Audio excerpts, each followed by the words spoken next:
Welcome to the Forgotten Narrator. They were once gods among men, warriors carved from myth, the Imperium's ultimate vengeance made flesh. But now, they are fading. One battle, one gene seed, one brother at a time. The Adeptus Astartes, once the galaxy's indomitable protectors, are dying, not with a thunderous last stand, but through slow erosion. Across the stars, banners are being lowered, chapter keeps lie cold and silent, and names once spoken with reverence are now forgotten. This is not the fall of a single hero. It is the unraveling of a legend 10,000 years in the making. The Imperium still fields a million worlds and endless tides of soldiers, yet it cannot forge even a fraction of the Space Marines it once did. In the early days, entire legions marched beneath the banners of their primarchs, each one numbering in the tens of thousands, reinforced constantly from the depths of their forges and gene labs. But that time is gone.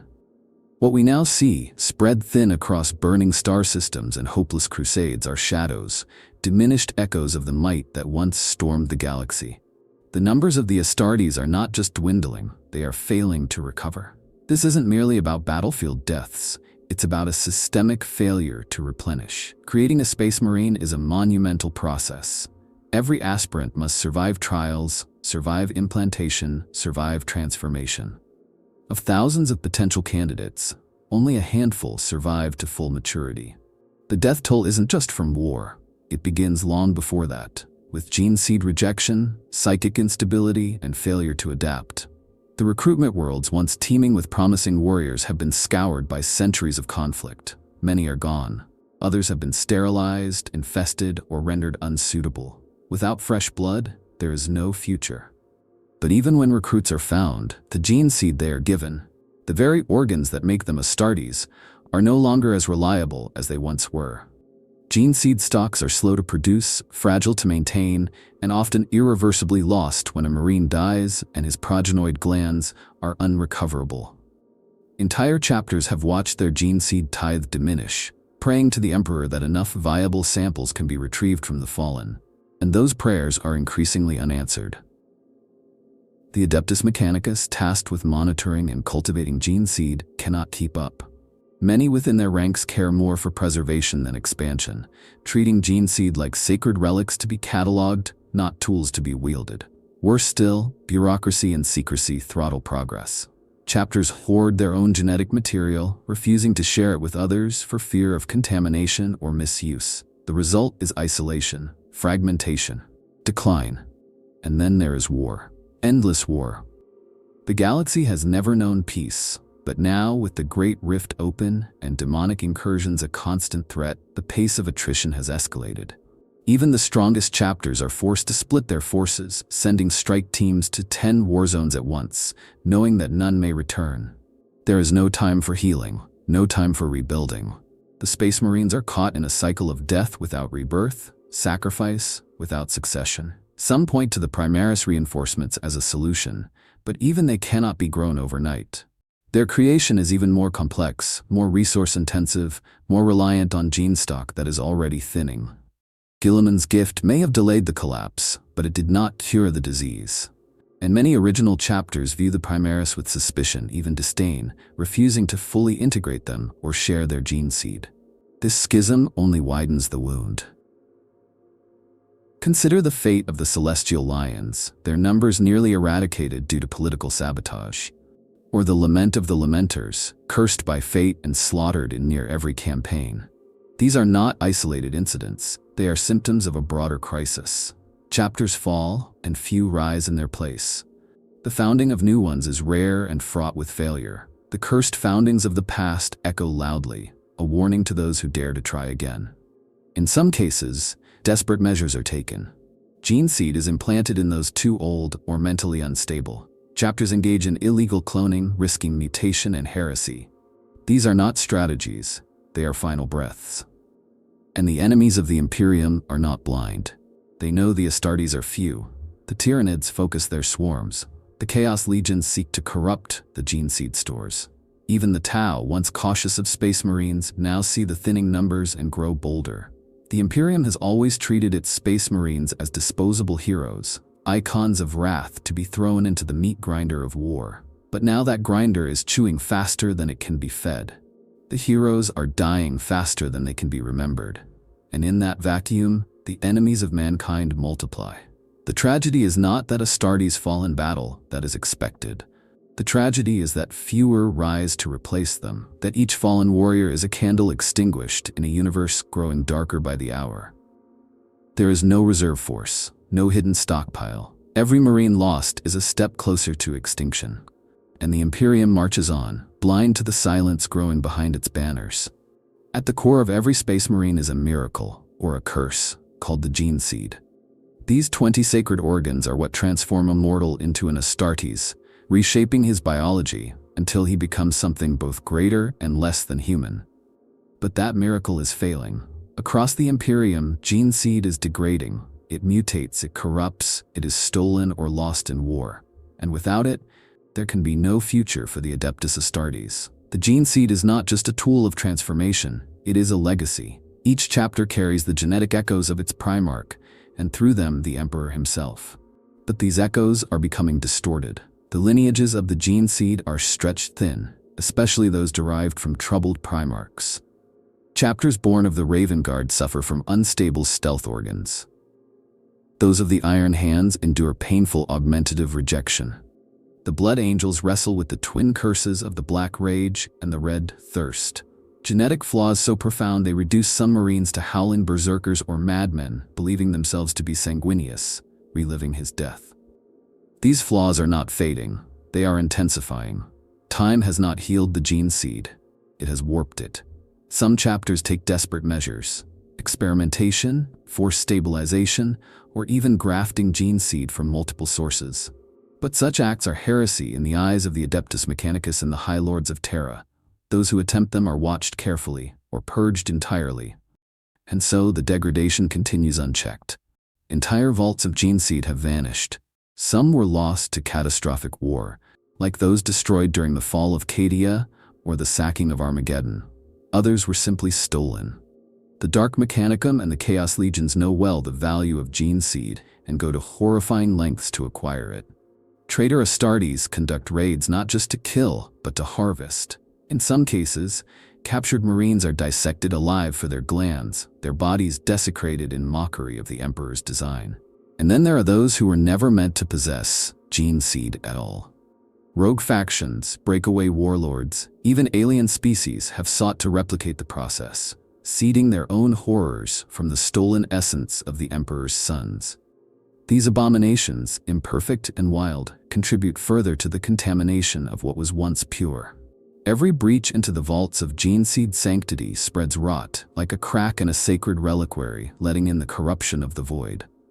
The Mechanicus claims it can control the degradation, that its purity, seals, and stasis faults are enough. But beneath that cold confidence is fear. Tech priests whisper of unknown mutations in gene seed strains once thought stable. They bury entire batches, declare them unfit, and never speak of them again. There are rumors of entire chapters founded on gene seed later found to be corrupted. Chapters quietly dissolved, their warriors executed, their names erased from history. This is not a new problem. Even in the Great Crusade, the Emperor was cautious about gene seed integrity. The 2nd and 11th Legions, lost to time, may have been early casualties of gene seed instability, or worse. That mystery is carefully guarded. But now, 10,000 years later, the safeguards are no longer sufficient. The cloning processes once used to produce gene seed in volume have degraded. No Forge world can match the original purity. No chapter can be certain that what it implants into its neophytes will remain unchanged. The introduction of the Primaris Marines offered a temporary reprieve. Call claimed to have perfected the gene seed, purged its mutations, strengthened its purity. But even this is not immune. Already, whispers emerge of Primaris developing strange abnormalities, subtle deviations in behavior, unexplained biological quirks, psychic instability. They may yet become flawed like their predecessors. And there is another, more subtle threat: time. Even untainted gene seed slowly changes across millennia. The Imperium cannot pause, cannot renew, cannot return to the Emperor's laboratories on Terra. The knowledge is lost. The Mechanicus pretends it understands the process, but in truth they are caretakers of a decaying inheritance they barely comprehend. They do not create, they preserve, and poorly at that. Every time a space marine dies and his progenoid glands cannot be recovered, that gene seed is gone forever. It is an irreversible loss, not just of a warrior, but of a spark of the Emperor's divine design. With each fallen brother unrecovered, the future dims. And in countless war zones, Astartes fall alone in the void or surrounded by enemies who defile their corpses. This is not just a logistical failure, it is a spiritual decay. The gene seed was once the embodiment of human perfection. Now it is a relic, cracked and fading, clung to by a desperate empire that no longer knows how to wield it. And as it slips further from their grasp, so too does the dream of the space marine endure. But dreams are not enough. Not when the body fails. Not when the blood itself turns against its bearer. The Adeptus Astartes are not merely dying, they are being unmade, organ by organ, cell by cell. The Imperium remembers its glories with reverence, but it forgets its failures with fear. Among those failures are the cursed foundings, entire chapters of space marines born not in triumph, but in genetic horror, betrayal, or madness. These are the scars upon the Astartes legacy, the silent funerals of thousands of brothers erased not by battle, but by the sins of their creation. Every one of these chapters was meant to be a new hope for the Imperium. Instead, they became omens of extinction.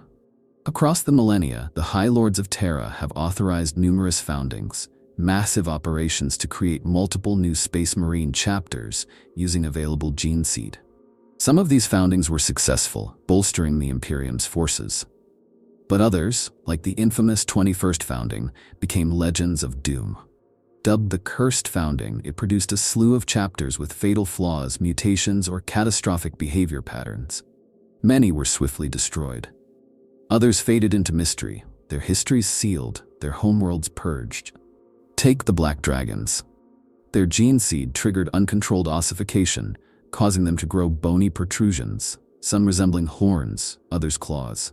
These mutations, though often beneficial in close combat, horrified the Mechanicus and the Ecclesiarchy. The Black Dragons survived, barely, but at the cost of being ostracized. They fight not just their enemies, but the Imperium's quiet disdain. Or the Flame Falcons, whose psychic instability turned into uncontrollable immolation. Flames erupted from their bodies during battle, reducing them and their foes to ash. They were declared heretical, hunted down, and excommunicated despite their loyalty. Their death was not due to rebellion or failure in war, but because they were too different from the Emperor's design. Then there are the Sons of Antaeus, grotesquely large, almost abhuman in size and mass, with seemingly indestructible bodies. While formidable in war, they were whispered to be corrupted by unsanctioned genetic experiments. Their origins remain obscured, and many believe they were a failed attempt to outmatch even the Primaris. They remain an anomaly, watched closely, feared even by their supposed allies. These failed chapters are not anomalies, they are warnings. Every cursed founding consumes precious gene seed and manpower. When it fails, the loss is incalculable. Worse still, it spreads suspicion. The Mechanicus grows more hesitant to attempt new foundings. The High Lords fear scandal, and so fewer chapters are born, and fewer are replaced. Even successful foundings are not safe from fate. The Lamenters were once paragons of valor, but were struck by misfortune so consistently that many believe them cursed by fate itself.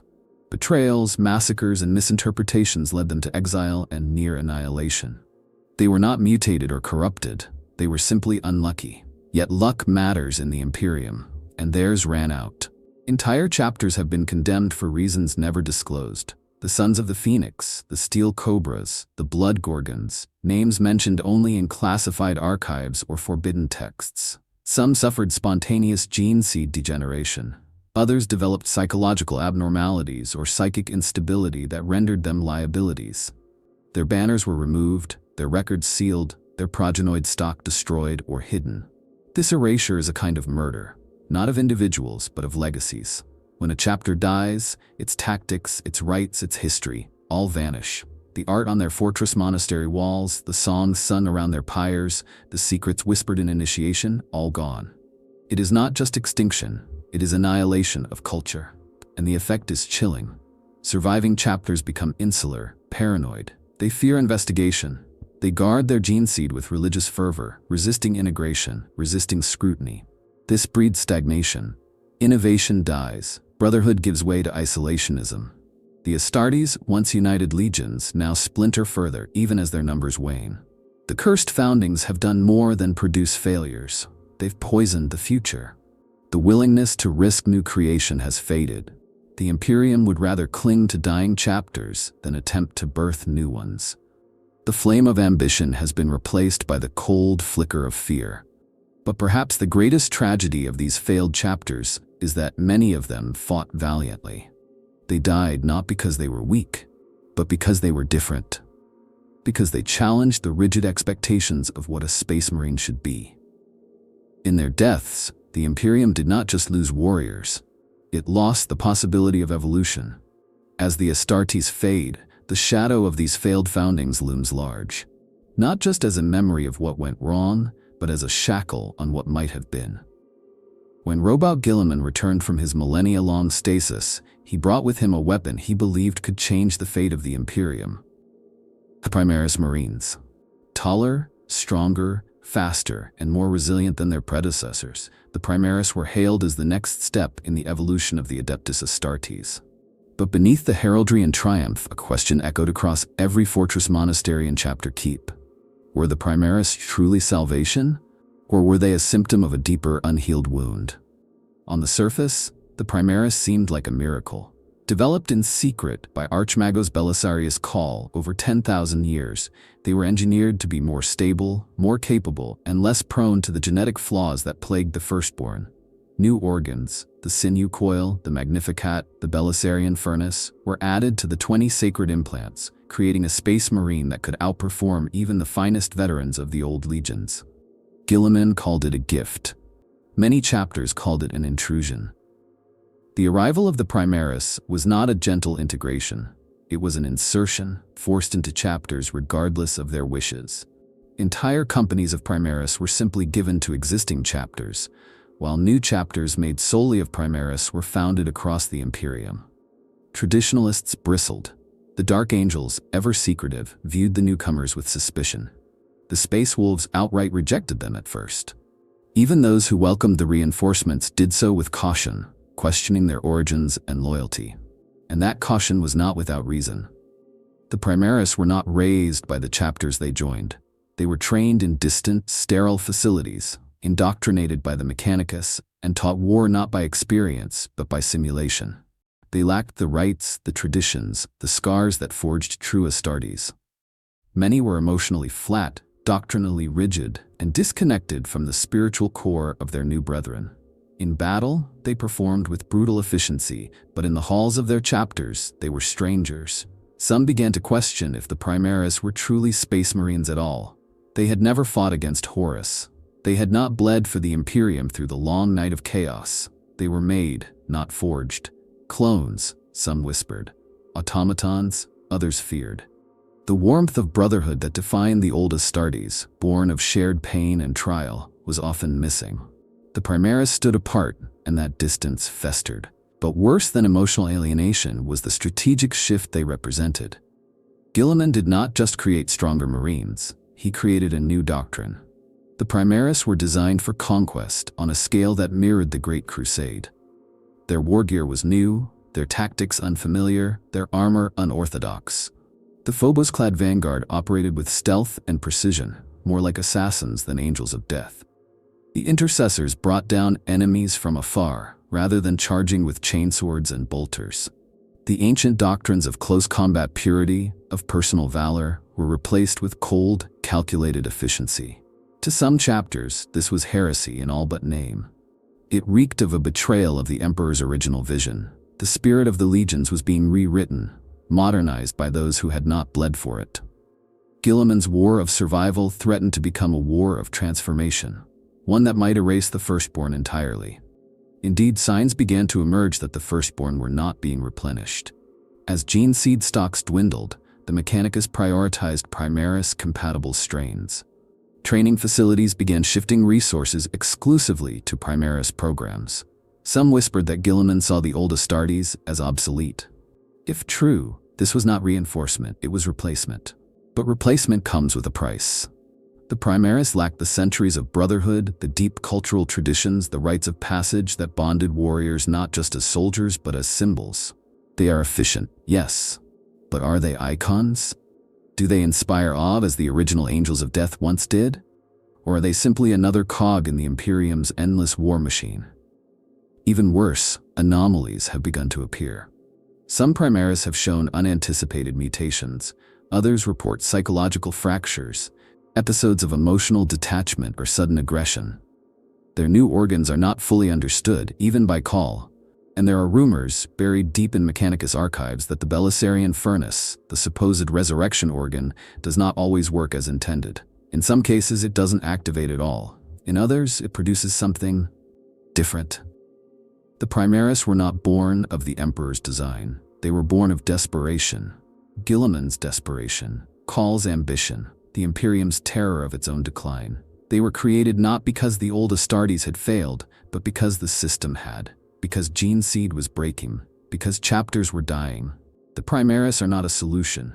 They are a symptom, a reaction, a last gasp of innovation in a galaxy choking on tradition. And so the question remains, can the Primaris truly carry the legacy of the Adeptus Astartes? Or are they merely the beginning of something else? Something colder, emptier, more controllable? The Firstborn fade and the Primaris rise. But in the silence of a fallen chapter, in the hollowed vaults where the gene seed no longer grows, the answer may already be written. Every Space Marine chapter is more than its warriors, more than its gene seed, more than its weapons. Each is a living culture, a world unto itself, shaped by unique traditions, rituals, philosophies, and aesthetics. The space wolves howl to ancient Fenrisian sagas. The white scars ride like thunder through the echoes of Chogoris. The blood angels paint their sorrow in artistry and martial grace. These aren't just fighting forces, they are ancient monastic orders, warrior clans, spiritual sects. And as the Astartes dwindle, these cultures are vanishing. When a chapter dies, it's not just a military loss, it is cultural extinction. Their banners are burned, their chants silenced, their rites performed one last time before slipping into oblivion. The fortress monasteries that house their secrets crumble into dust, or worse, are occupied by others who do not understand what was lost. This is not a theoretical concern, it is happening now, all across the Imperium. Some chapters attempt to preserve their traditions through archives, relics, and oral histories. But preservation without practitioners is a tomb, not a temple. A ritual performed without belief is just movement. A story told without memory becomes a lie. As veteran Marines fall, there are fewer left who remember the old ways. Initiates, especially Primaris, often arrive without the cultural immersion that bonded the original warriors. The rites are no longer lived, they are read from a scroll.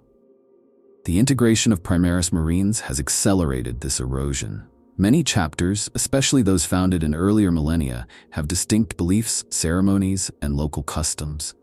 The Primaris, raised in Call's sterile vaults, arrive devoid of this cultural memory.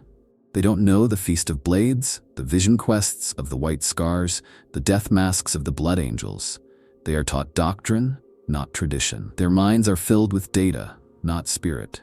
In many cases, they do not even understand the significance of what they are replacing. Some chapters have attempted to train their new Primaris in the old ways, but time is short and war is endless. The rituals passed from veteran to neophyte over centuries cannot be downloaded in days, and some knowledge has already been lost. How many sacred rites have already died with a fallen chaplain? How many war chants now echo only in the minds of the last few veterans? This dilution is not just a matter of pride, it affects combat. Space Marine tactics are often shaped by chapter culture. The Raven Guard fight with shadow and silence, their entire warfare steeped in psychological manipulation. The Iron Hands view their own flesh as weak, replacing it with steel, believing in the supremacy of logic over emotion. These doctrines are not just tactics, they are identity. And when identity fades, so does purpose. A Raven Guard who fights like a salamander is a soldier, not a son of Corax. And it goes further. The chapter relics, armor, banners, weapons carry spiritual and historical weight. The blade that felled a Daemon Prince, the armor that bore a captain through the siege of Terra.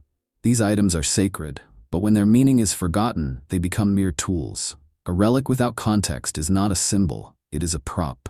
There are tragic stories scattered across the galaxy. The Mantis warriors, their history tarnished and nearly erased after the Badab War. The executioners, whose cultural independence led to conflict and near extinction. The Flame Falcons, whose entire legacy is now a cautionary tale.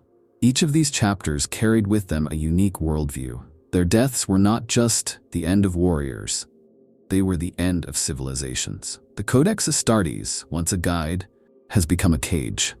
It demands uniformity in a time when diversity of thought and spirit may be the only thing that can save the Imperium's defenders. Guilliman's rigid doctrines have no space for the ethereal artistry of the Blood Angels, nor the savage spiritualism of the Space Wolves. And yet, those elements are what made those chapters more than weapons. They made them enduring myths. Culture is not a luxury, it is the soul of a chapter. Without it, the Astartes become sterile war machines, indistinguishable from the Scutarii or the inquisitorial stormtroopers. They may win battles, but they will lose meaning, and the enemies of mankind, especially chaos, understand the power of culture. That is why they corrupt, not just kill. That is why they tempt with identity, not just destruction. The heretical legions, for all their monstrousness, have preserved their own cultures. Twisted, yes, but alive. The Imperium cannot say the same for many of its chapters. Even now, there are names being forgotten, victory songs unsung, prayers left unanswered. The culture of the Astartes is bleeding into the void, drop by drop, and once lost, it cannot be remade. The Forge can build new warriors, the gene vaults can birth new soldiers, but the soul of a chapter once gone is gone forever. The Imperium demands victory, and it demands it everywhere. There is no rest, no pause, no moment to breathe. The Adeptus Astartes, once precision weapons deployed with surgical intent, are now flung across the stars in a desperate attempt to hold back the tide. It is overextension, pure and simple. A strategic hemorrhage of the Emperor's finest warriors, forced into a pace of warfare that no force, no matter how strong, can endure. Once, Space Marines were reserved for only the most dire threats. When they arrived, it was a statement. A planet could survive a Tyranid incursion or an Orc Wog for months, but the moment the Astartes descended, the war changed. Entire civilizations rallied around their presence. But that mythology is being stretched thin. There are simply not enough of them to maintain that aura of invincibility. Now, chapters are fractured into strike forces, broken up and dispatched to fire after fire, with no cohesion, no chance to regroup. The myth is cracking under the pressure of attrition, and the wars have changed. The opening of the Cicatrix Maledictum, the Great Rift, has splintered the galaxy, creating endless fronts of demonic invasion, warp instability, and rebellion. No chapter can be everywhere, but every chapter is being asked to try. Even with the arrival of the Primaris, numbers cannot match the scope of demand. What results is triage warfare, choosing which worlds to save and which to let burn. Astartes must become judges of planetary worth, executioners of entire sectors by omission. This impossible choice weighs heavily. It is not merely physical exhaustion, it is moral erosion. Commanders are forced to abandon worlds they swore to protect. Veterans watch their battle brothers die in one conflict, only to be immediately sent to another with no time for mourning. The sacred rites of the dead, once performed with reverence, are now rushed or forgotten. The chapter rituals that bound warriors together, feasts, remembrances, reflections, have become luxuries none can afford. Tactically, overextension breeds inefficiency. Chapters are often forced to fight in environments completely alien to their specialties. The Salamanders, masters of flame and siege, find themselves boarding void ships. The Raven Guard, silent hunters of the shadows, are sent to frontal assaults against Necron citadels. The result is casualties, frustration, and a slow death of doctrine. The unique strengths of each chapter are diluted, misapplied, or outright ignored. Worse still is the growing reliance on incomplete data. With communication across the rift fractured, many chapters are operating blind. Entire crusades are launched on outdated information. Reinforcements are dispatched to dead systems. Chapters are pulled into traps because astropathic messages were intercepted or corrupted. The Imperium is fighting in the dark, and its brightest blades are blunted with every misstep. The psychic toll is immense. Even the most stoic battle brothers begin to fray under endless deployment. The chaplains speak of dreams filled with silence, visions of brothers lost, of homeworlds burning, of a galaxy they can no longer recognize. The librarians struggle to maintain cohesion among squads where turnover is constant and new Primaris lack the grounding of old rituals. Isolation grows, bonds break. The very thing that makes a chapter more than just a military unit, its brotherhood, is eroding under the grind. And as the Astartes are stretched, their enemies adapt. The Tyranids evolve faster than the Imperium can respond. The Orcs, now unified under emergent leaders like Ghazghkull, strike with unprecedented coordination. Chaos strikes in coordinated sector-wide assaults, exploiting every gap, every delay. Even the Necrons, long thought dormant, rise with terrifying regularity. There is no reprieve and no front is ever truly secure. To compensate, chapters take risks they once would have condemned. Unproven recruits are sent into combat. Progenoid retrieval protocols are skipped to save time. Entire squads operate without apothecaries. Veteran captains lead mission after mission without rest, some beginning to show signs of cognitive wear, battle fatigue, strategic inconsistency, emotional numbness. Heroes are becoming husks. The very purpose of the Astartes, to be the scalpel of the Emperor's wrath, is being twisted. They are no longer scalpel or hammer. They are plaster, spread thin across cracks too wide to seal. And still the Imperium demands more. More crusades, more worlds, more victories. The High Lords do not understand the toll, or perhaps they do and simply do not care. This is not sustainable. Even the most enduring warriors falter when asked to fight forever. The Astartes were not built for omnipresence. They were never meant to be the wall that held back the galaxy, and yet they have become exactly that.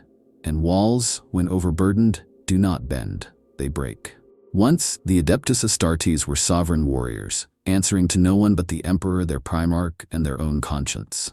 Their chapters were semi-autonomous, bound by oath and honor rather than leash and chain. But that age is gone. The grip of the Inquisition has tightened, the demands of the High Lords have grown more suffocating, and the Astartes, once the Emperor's angels of death, are being shackled into mere tools of imperial bureaucracy. What began as oversight has become control. What was once alliance has soured into subjugation.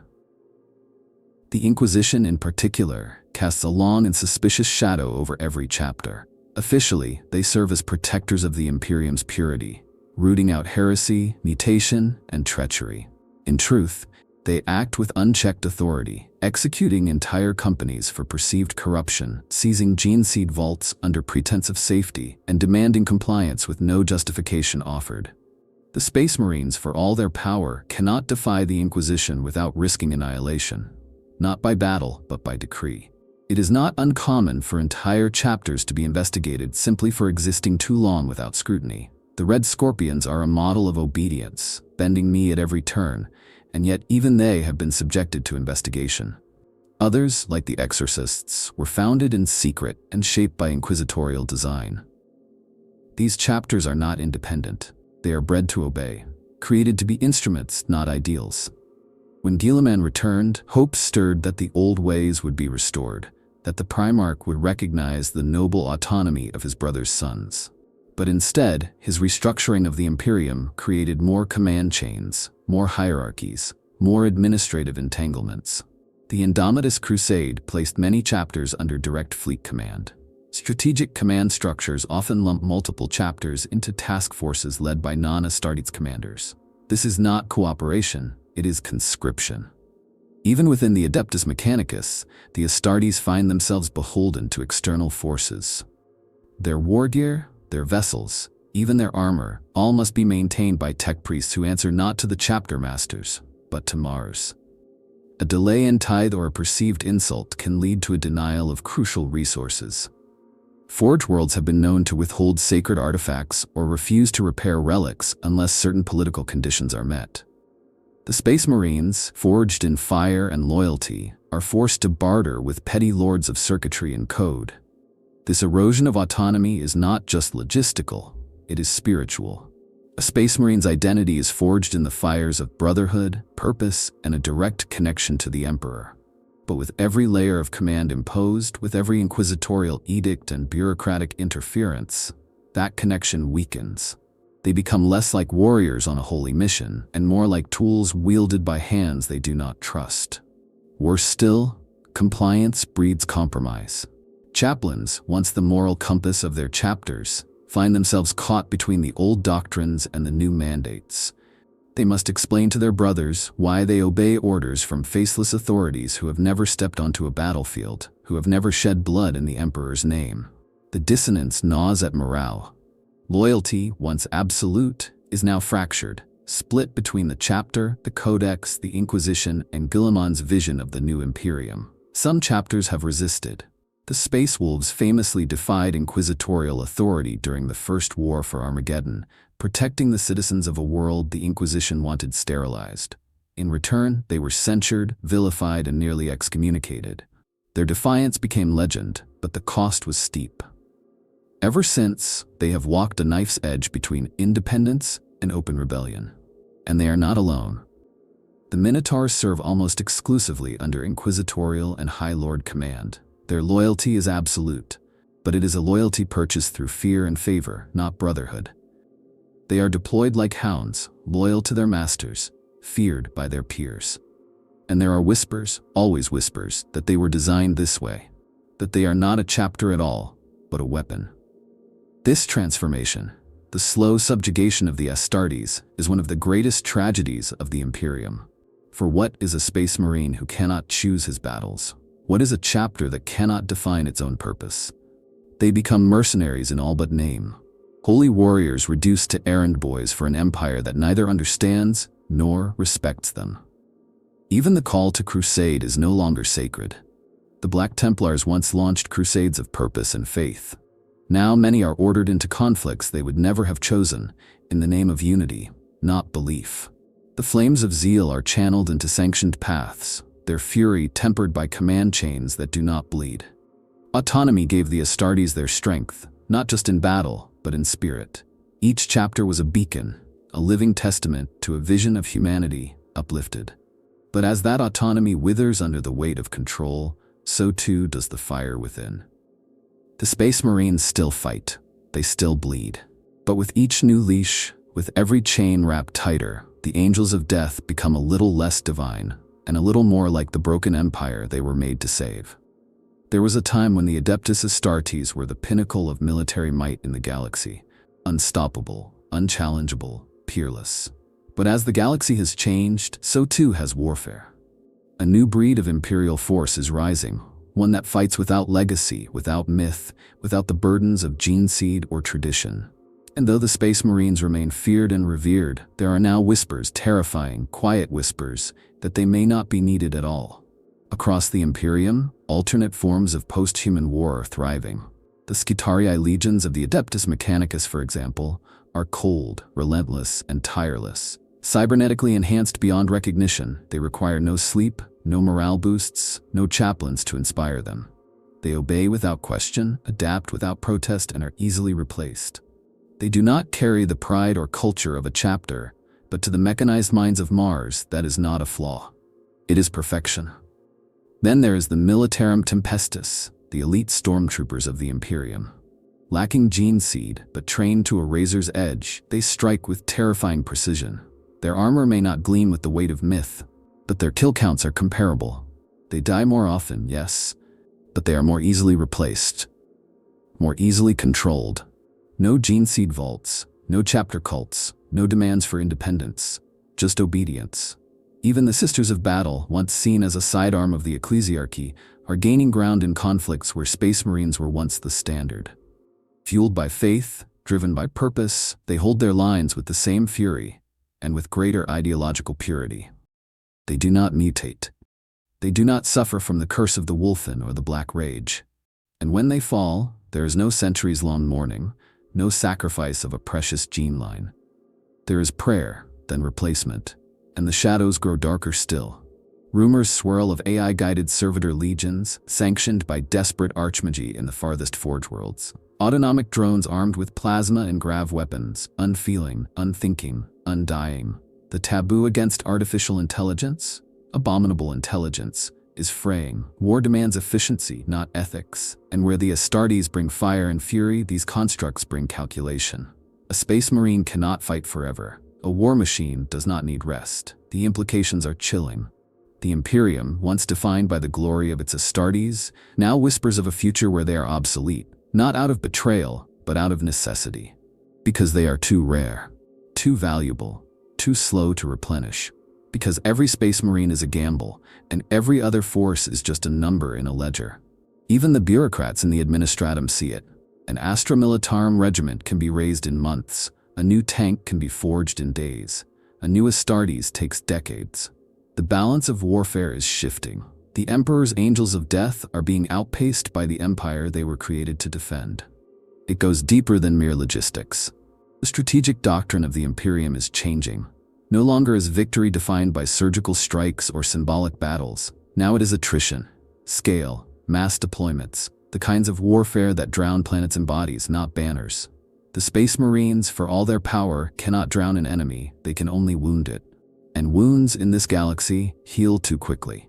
Even Guilliman sees it. His strategic reforms increasingly lean on vast combined arms crusades, where Astartes are one element among many. No longer the tip of the spear. Sometimes not even the spear at all. In fleet engagements, naval commanders now lead. In sieges, it is the tech priests who dictate tactics. The Astartes are there to inspire, to shock, but not to decide. And as these changes take root, the question grows sharper. If the Space Marines are no longer central to the Imperium's war machine, then what are they? Symbols? Icons of a fading past? Guardians of a legacy no longer aligned with reality?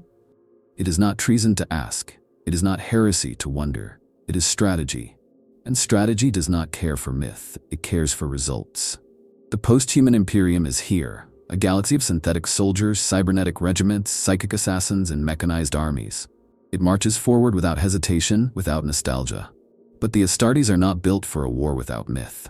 Their strength is not just in flesh or armor, it is in belief, in identity, in legend. Strip that away, and they are not more than their replacements. Perhaps less. The Emperor made gods of men to defend a dream, but now that dream is rusting, and the tools of war have evolved beyond belief. The question is not whether the Astartes can fight, they can. The question is whether they still belong in the wars to come. And if the Imperium decides they do not, what then? What becomes of gods who are no longer feared? They were made to be warriors, not saints. But in the long shadow of the Emperor, after 10,000 years of endless death, the Space Marines have become more than soldiers. They are legends wrapped in armor, walking myths carved from pain and purpose. Yet even myths can unravel, not only from without, but from within. For many Astartes, the deepest wounds are not those inflicted by blade or bolt, but by time, by solitude, by the slow corrosion of the soul. A Space Marine lives longer than any human should. Centuries pass, and he remains unchanged, while entire generations of mortals are born, live, and die. His only constants are war and the Emperor's silence. That silence becomes a weight. It grows heavier with each campaign, each fallen brother, each broken promise of a galaxy that never heals. There are Space Marines who no longer remember their homeworlds. Others speak only in war chants, having lost the language of peace. They were made to endure, but they were not made to be alone. Isolation within the chapter is just the beginning. In a galaxy this large, a squad may be deployed far from their brethren for decades. Cut off by warp storms, stationed on doomed worlds, or marooned in never-ending campaigns. Some squads never return. Others come back changed, haunted, distant, frayed at the edges. They wear their armor like a tomb, not a shield. Veterans, the ones who survive long enough to become captains or chaplains, carry the heaviest burden. They remember the names of brothers who died centuries ago, still whispering their war cries before battle. They see the young Primaris and feel not hope, but alienation. These newcomers do not know the same rights, the same scars. It is like watching strangers wear the faces of family. Even among the brothers they still fight beside, connection becomes tenuous. The longer a Space Marine lives, the more detached he becomes. His voice becomes monotone, his speech ritualized. Not by choice, but by necessity, because to feel, to remember, is to open the floodgates of unbearable grief. The psyche retreats behind discipline, the soul builds walls, the warrior becomes the armor. Then there is madness, not the kind born of psychic attack or demonic possession, but the slow, grinding erosion of the mind. Repetitive combat, unrelenting stress, the constant proximity to death, it wears down even the most stable psyche. Some begin to hallucinate. Others develop obsessive rituals, clinging to rote prayers or weapon maintenance as anchors of sanity. A few fall entirely into catatonia, unresponsive unless commanded in battle. And for some, the pain turns inward. The guilt of surviving when others died. The despair of seeing nothing change, no matter how many wars are won. The slow realization that they are not saving the Imperium, they are delaying its fall. These warriors begin to doubt. And doubt, in a space marine, is poison. The chaplains speak of spiritual decay. They whisper that some Marines can no longer feel the Emperor's presence, that their faith is hollow, recited but not believed. These warriors go through the motions, recite the catechisms, swing their chainswords, not out of belief, but because it is all they have left. Their zeal is mechanical, their fury empty. And yet, even these are not the most tragic cases.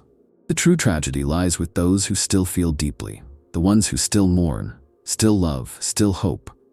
For them, every loss is sharper, every failed crusade cuts deeper. They are not machines, they are men reshaped, and it is the fragments of humanity left in them that suffer the most. These space marines do not break with madness, they break with sorrow. And in their breaking, we see the full weight of what the Imperium has demanded. For centuries, they are told they are angels, protectors, untouchable. But even angels fall.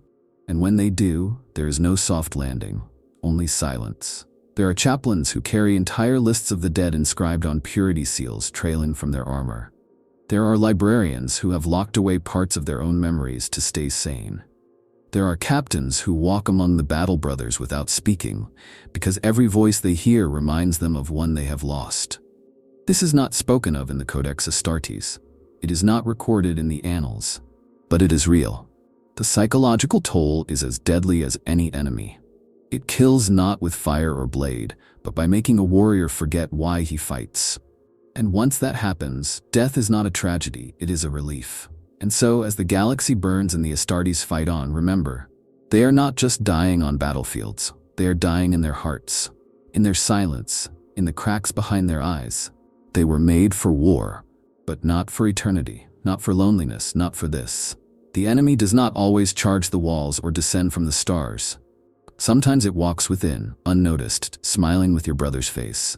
Infiltration, true, deep infiltration, has become one of the greatest threats facing the Adeptus Astartes. And it is not because the Astartes have grown weak, but because their enemies have grown insidiously clever. The slow extinction of the Space Marines is not being fought solely on the battlefield. It is being hastened in the silence of their own sanctuaries. Gene seed, the holy essence of the Emperor, is not immune to corruption. Its theft has become a primary goal for many factions of the Imperium's enemies. Chief among them are the Genestealer cults, biological infiltrators spawned by the Tyranids. They do not strike with fleets or war engines, but with seduction and slow possession. Entire planets fall before a single shot is fired, as workers, priests, even nobles are twisted into worshippers of the hive mind. But the most terrifying development is their encroachment upon Space Marine infrastructure itself. There are records, unconfirmed, sealed, erased, of Genestealer infections within recruitment worlds. Neophytes drawn from infested populations, carrying within them alien instincts, alien loyalties. Once implanted with gene seed, these ticking time bombs become a threat far more dangerous than any Xenos beast. Some believe entire squads have been compromised without anyone knowing. Their true nature only revealed in moments of betrayal that cost entire battles. Then there are the Alpha Legion operatives, masters of manipulation, deception, and subversion. Their creed is ambiguity, their method is chaos. It is whispered that they walk among loyal chapters, that some Astartes may not even know they serve the Hydra. These infiltrators do not strike loudly. They erode trust. They feed false orders through scrambled Vox transmissions. They sow discord between chapters. In some cases, they may even ascend to positions of authority, librarians, captains, even chaplains, before revealing their true allegiance at the worst possible moment. No fortress is truly secure. The infiltration begins not with sabotage, but with a subtle shift. A chapter master grows paranoid, A chief apothecary hides gene seed loss rates. A librarian starts hearing voices not his own. By the time the corruption is clear, it is too late. Battle brothers are forced to kill their own. And worse, they begin to suspect each other. Trust, the bedrock of any chapter, fractures under the strain. Not all infiltration is external. Chaos does not always come from without. The touch of the warp infects even the purest soul if given time and despair. Astartes who have stared too long into the immaterium may begin to see things, false visions, prophetic whispers, promises of strength or salvation. Sometimes it begins as simple doubt. Other times it takes root as obsession, a fixation on a relic, a voice heard in dreams, a ritual performed in secret. By the time it is noticed, the corruption is irreversible, and there is no clean solution. Exorcisms fail. Execution comes too late. Chapters like the Relictors, who tried to harness chaos to fight it, are cautionary tales. Declared heretics, hunted by those they once called brothers. Yet even as their banners were burned, many within the Inquisition whispered of their effectiveness, their success against demonic foes. The line between innovation and damnation grows thinner each century. To protect themselves, chapters have grown increasingly paranoid. Screening rituals become harsher. Interrogator chaplains are deployed more frequently. Battle brothers are subjected to invasive psychic scans, their memories reviewed, their dreams questioned. But these measures come at a cost. Trust erodes, fear spreads. A chapter built on unity begins to crumble from within. Some chapters go further still. They retreat into secrecy, walling themselves off from the rest of the Imperium. The exorcists, known for their unique ability to resist demonic influence, refuse to share their techniques. Others, like the Grey Knights, hide their very existence from their fellow Astartes, believing that even knowledge of the warp is a vulnerability. Yet the irony is unbearable. The Astartes were made to be incorruptible, immune to the frailties of mankind, but their strength makes them targets. Their gene seed, their memories, their legacy, each one a door through which the enemy may enter, and the more the chapters close themselves off, the more vulnerable they become. Isolation is not a shield, it is a tomb. In the age of open war, betrayal has become the most effective weapon. And while bolters and blades can repel armies, they cannot stop the slow poison of infiltration. The Adeptus Astartes fight to preserve humanity, but if they cannot preserve themselves, if they cannot trust the brother at their side, then their extinction will not come with a last stand, but with a whisper in the dark. There are two shadows that stalk the halls of imperial history. 2 legions lost, 2 primarchs erased. The 2nd and 11th. Their names are forbidden, their banners destroyed, their records sealed by decree. Even the primarchs do not speak of them. Their disappearance is more than a mystery. It is a wound buried beneath 10,000 years of silence. But what if that silence hides something deeper than failure? What if it hides a secret connected to the slow death of the Adeptus Astartes? The lost legions have always been a source of speculation. Some believe they were failures of genetic design, early experiments that went awry before the Great Crusade ever began. Others whisper that they turned traitor even before Horus. But these theories don't hold when measured against the sheer depth of their erasure. It wasn't just that they fell, it was that they were unmade, as if their very existence posed a threat too great to even acknowledge. And this leads to darker speculation. What if they weren't erased because they failed, but because they succeeded in a way the Emperor did not expect or could not control? Imagine a legion whose gene seed evolved too rapidly, producing Astartes not bound by the limitations of their design. Warriors who transcended their origins, becoming something beyond the Emperor's vision. Perhaps their minds expanded, tapping into the warp in ways that made even the librarians seem crude. Perhaps their bodies changed, adapting to environments the Emperor never intended. Such evolution could be seen not as progress, but as a threat to the Codex, to the design, to control. Or consider the inverse. A legion so flawed, so catastrophically unstable, that their very existence became a contagion. Gene seed that mutated into madness, spreading corruption like a virus. Perhaps it wasn't treachery that doomed them, but biology. A glimpse into the future of the Astartes.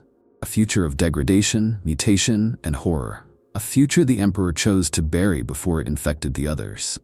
What if the primarchs of these legions themselves became aware of these flaws or powers? And what if, in their anguish or ambition, they defied the Emperor, not in rebellion but in rejection of their role? A primarch who refused to be a weapon, or one who sought to alter the gene seed to prevent extinction, only to be deemed heretical? If so, their punishment was not merely exile, it was annihilation of memory itself. The implications are chilling. If the Lost Legions were precursors to the very crisis the Astartes now face, genetic decay, psychological collapse, systemic failure, then their erasure was not just censorship. It was a warning, a secret act of damage control. The Emperor saw the edge of the cliff and chose to hide it rather than warn others. Perhaps because he had no solution, perhaps because the knowledge would only hasten the fall.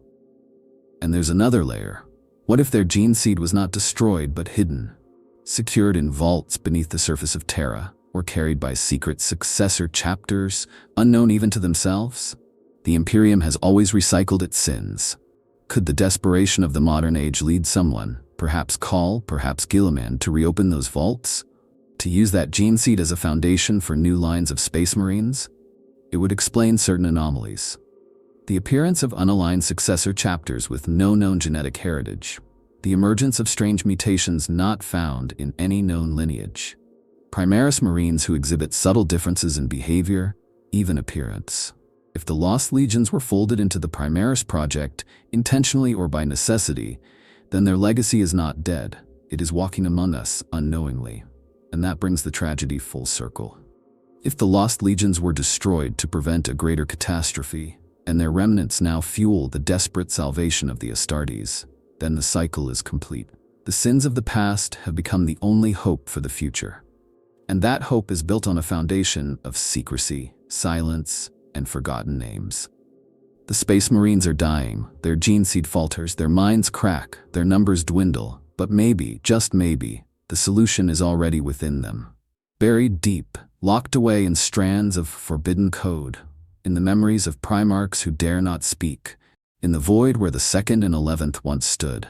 The Lost Legions may be gone, but their shadow still falls across every chapter, every battle brother, every strand of gene seed. And in that shadow lies a truth the Imperium dares not face, that the death of the Astartes may have been written in their design from the very beginning. There is no fanfare when a chapter dies. No grand ceremony, no final parade, just silence. A fortress monastery left unlit, a war zone where reinforcements never arrive, a name that fades from the litany of heroes, erased not by betrayal but by time. This is how the Adeptus Astartes truly die, not in glorious last stands, but in quiet disappearance. And each lost chapter is not just a tactical blow, it is the death of a legend, the end of a sacred lineage that can never be remade. Across the Imperium, more and more chapters are reaching the point of no return. It begins with small signs. Recruitment numbers dropping, gene seed tithe declining, battle reports becoming irregular. Then comes the isolation, a fleet that never returns, a distress call unanswered, an astropathic echo with no source. Finally, silence. Entire chapters vanish from Imperial record, their banners quietly removed from the hallowed halls of the Adeptus Terra. Some are lost in war. The Emperor's scythes were all but annihilated during the first Tyranid invasions, their homeworld of Sotha consumed. Their survivors fight on, a scattered few bound by memory and loss. Others, like the Firehawks, disappeared in the warp, later rumored to have become the Legion of the Damned, if such phantoms even exist. And then there are those whose ends are never confirmed. Chapters declared missing in action, their fates sealed in mystery. But not all die heroically. Some dissolve from within. The Sons of Malice, declared renegade after acts of unsanctioned violence and suspected heresy, are hunted as traitors. The Flame Falcons, whose uncontrollable psychic mutation led to their excommunication, were eradicated not by enemies, but by their own allies. These are not tales of valor. They are obituaries born of fear and shame. The emotional cost is immense. For surviving Space Marines, watching their chapter die is worse than death. It is the unraveling of their identity. A battle brother does not merely lose comrades, he loses the very meaning of his existence. When a chapter ends, its traditions die, its relics are locked away or destroyed, its heraldry erased from records. And those who survive are often scattered, forced to join other chapters or wander as Black Shields, warriors with no chapter, no history, no future. The Codex Astartes provides no guidance for this. It is a manual of war, not grief, and so the survivors must invent their own rituals. Some carve the names of their fallen brothers into their armor. Others wear unpainted pauldrons, refusing to take new colors. There are whispers of entire warbands composed of such remnants, ghost chapters bound by sorrow, who fight not for the emperor, but to keep memory alive. Even the Adeptus Terra has no process for mourning a chapter. When one falls, a scribe records the loss, a seal is applied, and the vault is closed. There is no monument, no requiem, no sacred hymn. The Imperium does not mourn, it moves on. But the Astartes cannot. For them, the chapter is their soul. And when that soul dies, what remains is a hollow shell in armor. The slow death of chapters is accelerating. With each Black Crusade, each Tyranid Hive fleet, each Necron awakening, more chapters vanish. Some are consolidated, their survivors merged into new formations. Others are quietly dissolved, their gene seed harvested for newer, more efficient successors. But in that efficiency lies erasure. The Thousand Sons still live in infamy. The Lamenters in cursed legend. But how many others have been lost without even a name remembered? And then there are the chapters who know their end is near. Their gene seed stocks failing, their recruits too few, their veterans too old. These chapters fight with the fury of those who know they will not be replaced. They take missions no one else would accept. They hurl themselves into hopeless battles. Not because they are suicidal, but because they want to die as warriors, not as a footnote. To be a Space Marine is to live without fear. But to lead a dying chapter is to carry a weight no warrior should bear. It is to know that every death is one step closer to oblivion. That no songs will be sung. That no new brothers will be made. That the halls of their fortress will echo forever with silence. And yet, even in this tragedy, there is dignity. The Astartes do not beg for remembrance. They do not plead for salvation. They fight. They endure. They carry their banners into war one last time, because they were made to protect humanity. Not for glory, not for thanks, but because it is their purpose. Even if no one remembers them, they will have done their duty. But we remember, we must. For every lost chapter, every fallen banner, every forgotten name, there is a story. And if we let those stories die, then the Space Marines are not merely going extinct, they are being erased. And that, more than death, is the true end of legends. Imagine the future. Not 1,000 years from now, not after the final battle, but soon. A galaxy where the last few chapters of Space Marines still burn like dying stars in a night gone black. Their names are ancient, worn thin by time. Ultramarines, Blood Angels, Space Wolves, reduced to whispers and memorial statues. The Adeptus Astartes, the Angels of Death, are gone, extinct. And in their absence, the galaxy does not fall apart, it forgets them. What is the galaxy without Space Marines? It is colder, louder, less poetic. It is ruled not by warriors of spirit but by systems, mechanisms, and mathematics.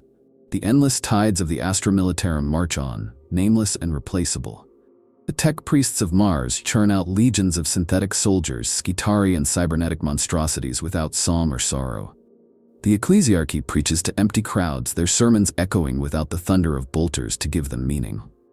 The glory is gone, and only function remains.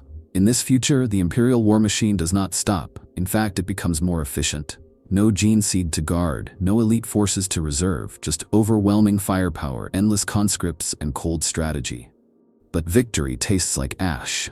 For without the Astartes, there are no heroes to inspire, no legends to light the darkness.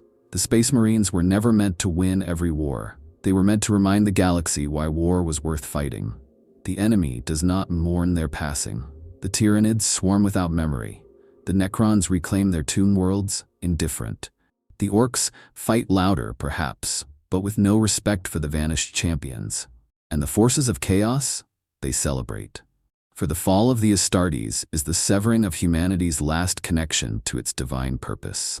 The traitor legions remain, twisted and eternal, mocking shadows of their lost brothers. With no loyalist mirror to define them, even they begin to lose meaning, becoming noise in a galaxy that no longer listens. And yet, perhaps there is something more tragic than their extinction. Perhaps the true death of the Astartes is not in their absence, but in their replacement. A future where Primaris Marines, stripped of culture and myth, fight as enforcers rather than saviors. Where successors forget their progenitors. Where the rites are trimmed, the armor mass-produced, the brotherhood reduced to protocol. A galaxy where Space Marines still exist in name, but not in spirit. Because what defined the Astartes was never their gene seed. It was never the armor or the weapons. It was the heart beneath.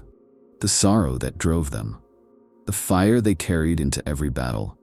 It was the poetry of their sacrifice, the art of their fury, the soul that made them more than soldiers. Without that, they are just tall men with guns. Some believe that extinction is inevitable, that all things fade. But the Astartes were not meant to fade quietly. They were made to burn, to blaze like meteors through the void, dying in glory so that others might live in peace. And even if they do vanish, if the last banner falls and the last chapter master lays down his bolter, their legacy must endure. In cathedrals across the stars, there will be stained glass of warriors with wings. In broken hives, children will play with toy bolters and dream of angels. In the minds of mortals, there will be a memory of warriors who came from the sky, not for conquest, but for salvation. The Astartes may die, but their meaning does not. Because what they stood for, duty, sacrifice, honor, are not bound to their flesh. They live on in every guardsman who takes one step forward when fear tells him to flee. In every citizen who refuses to kneel to tyranny. In every soul who looks at a galaxy full of monsters and says, "Not today." And so, if this is the end, let it be a worthy one. Let their last wars be legends. Let their names be etched into the bones of the galaxy. Let their memory be the fire that refuses to go out. And to those who carry the torch, who fight in their name, remember this: the Space Marines were never gods. They were men who chose to stand when all others fell. And that, more than anything, must never be forgotten. If you've walked this journey through their decline, if you felt the weight of what's being lost, then carry it with you. Keep their memory alive. Honor their sacrifice. And if you want to explore more of these stories, these legends, and this universe of sorrow and glory, subscribe to the channel. Help us keep the flame alive. The galaxy is dark enough. Let's be the light.